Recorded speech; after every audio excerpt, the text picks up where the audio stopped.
Alors, dans la partie B de cet exercice, on nous donne le tableau périodique des éléments. Bien sûr, il ne faut absolument pas connaître par cœur le nom des éléments, à part au collège pour le carbone, l'azote, l'oxygène et l'hydrogène. Vous devez savoir que les éléments chimiques sont classés par ordre croissant de protons. Alors on y va. Quand vous voyez ça, tout de suite vous devez penser à la réaction chimique. La flèche là, avec ici les réactifs, ici les produits. Donc ceux-là, ils vont disparaître et ceux-là, ils vont apparaître. Donc donnez le nom du produit de la réaction. Donc vous voyez bien que H2O, c'est bien un produit de la réaction, dont la formule chimique est H2O. Bon, ben ça, il faut le savoir, hein, c'est l'eau. Ok. Précisez le nom et le nombre de chacun des atomes présents dans CaO2H2. Donc O2, vous devez savoir, hein, O2, c'est l'oxygène. Donc j'ai 2 oxygènes. Oxygène, j'en ai 2. H, vous devez savoir aussi, c'est l'hydrogène. L'hydrogène, j'en ai 2. Le Ca, vous n'êtes pas censé savoir, donc il faut chercher ici. Ca, c'est le calcium. Donc le calcium, j'en ai qu'un. Ok.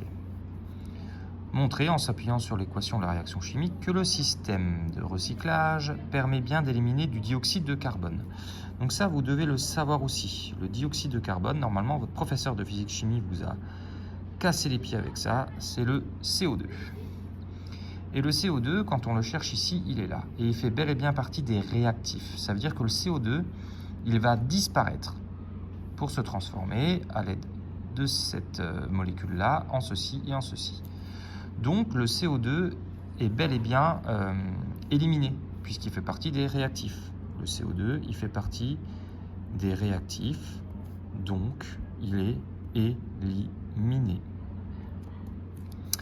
Voilà, la dernière question, elle est très intéressante. Donc on fait réagir 5 grammes de CaCO2H2. Donc celui-là, on en met 5 grammes.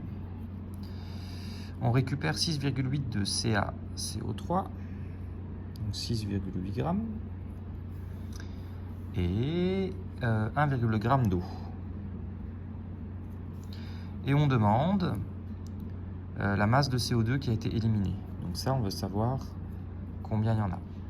Et bien en fait, rappelez-vous, dans une réaction chimique, la masse est conservée. Donc tout ce qu'il y a ici se transforme, il y a des réagencements, et ça finit là. Il n'y a rien qui disparaît, il n'y a rien qui est créé.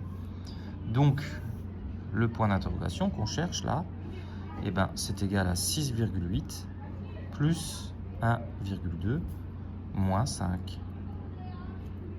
Et ça fait 8 moins 5, ça fait 3 grammes.